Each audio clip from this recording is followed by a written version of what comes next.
Forex trading. It's one of the most popular investing methods nowadays. But is it wise for us as Muslims to get into it? Is it even halal? By the end of today's video, you'll learn if Forex trading is halal or haram and if it's for you. Hi, this is Afiq, Chief Finance Ninja at Fussfree Finance. In my time as a personal Islamic finance guy, I've helped lots of families purify their wealth, avoid riba, and achieve financial independence. So, Forex. What exactly is it?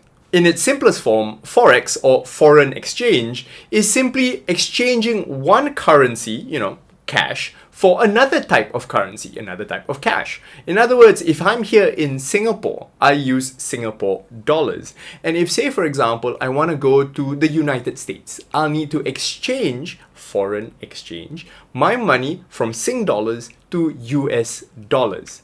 That's what Forex actually is, the exchange of one currency to another. There are a couple of main reasons why people want to engage in Forex. The first reason, of course, is because you need to use that currency, whether on a personal basis or on a business basis. Say, for example, you're going to travel to another country and they don't accept your home currency. So, of course, you'll need to exchange some money just to be able to, spend money there and have a good trip. Of course, another reason could be for business. And if you're doing business in another country and you need to pay your vendors or even your clients who want to pay you in a different country may use their home currency.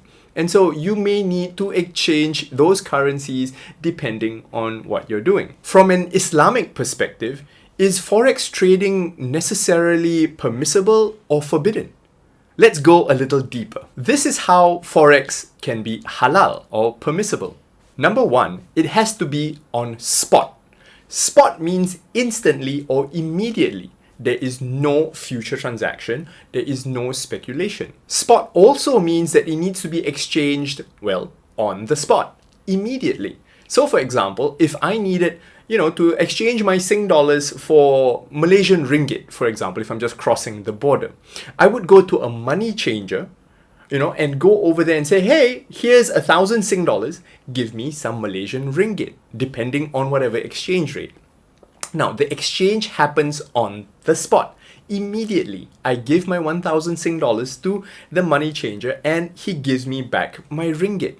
That is permissible. And in that example, there is no borrowing involved, which I will go into later on. In this case, Forex becomes halal because there is an actual need for that foreign currency. Therefore, I have to exchange my currency so that I can use it, whether it's for personal or for business use. So, let me know in the comments below. What do you think? Is Forex halal or haram? So why is Forex trading haram or forbidden?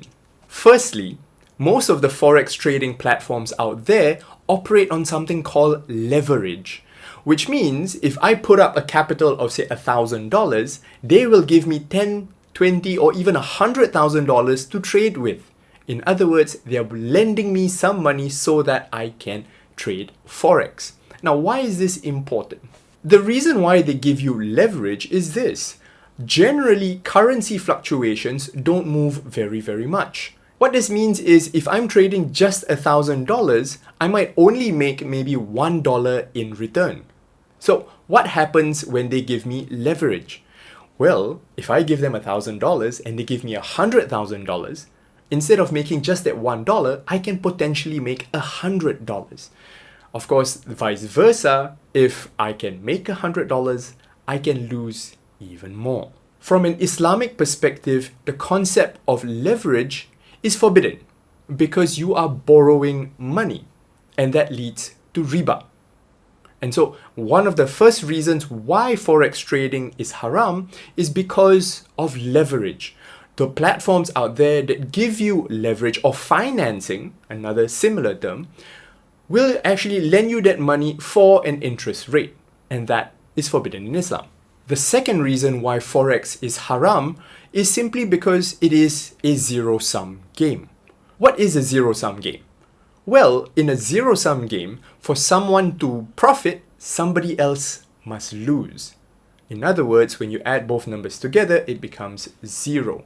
There is no element of risk sharing. And in an Islamic contract, the concept of risk sharing is very important. The third reason why Forex trading is haram is that it is naturally speculative. What does speculation mean?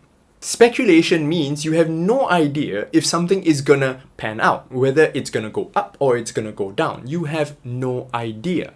And speculation or gambling, and the Islamic term for this is maisir, if there is gambling or speculation in a transaction, then it is naturally forbidden. And so when it comes to Forex trading, not only is it speculative, when it's leveraged, it's doubly horrible. The fourth reason why Forex trading is haram is that it is forbidden to speculate on a medium of exchange. Now, what exactly is a medium of exchange? A medium of exchange is, well, a currency that has been accepted to be able to exchange for goods and services. A long time ago, barter trade was a thing where you could exchange, say, a basket of apples for a basket of dates, or you could exchange a cow to build a house. That's some examples of barter trading. And in the modern world, currency was created to facilitate this exchange of goods and services. And so it is a medium of exchange. Now, currencies being a medium of exchange do not have an intrinsic value. It by itself, that piece of paper it's printed on, is worthless. And in Islam, there have been scholarly views saying that speculation on a medium of exchange creates no economic value. And that's critical here. When it comes to trading and business, we are looking at creating value. But by the very act of speculating on a medium of exchange, it does not create any economic value. Nobody really benefits from it other than the person who makes a winning bet, again, gambling, and the person who loses that bet, a zero-sum game. So what does this mean for us as Muslims? Is Forex halal or haram? Well, in my view, it's halal if, number one, you use it for your personal or business use. And two, you remove all the haram elements from it. In other words, you're not leveraging, nor are you speculating.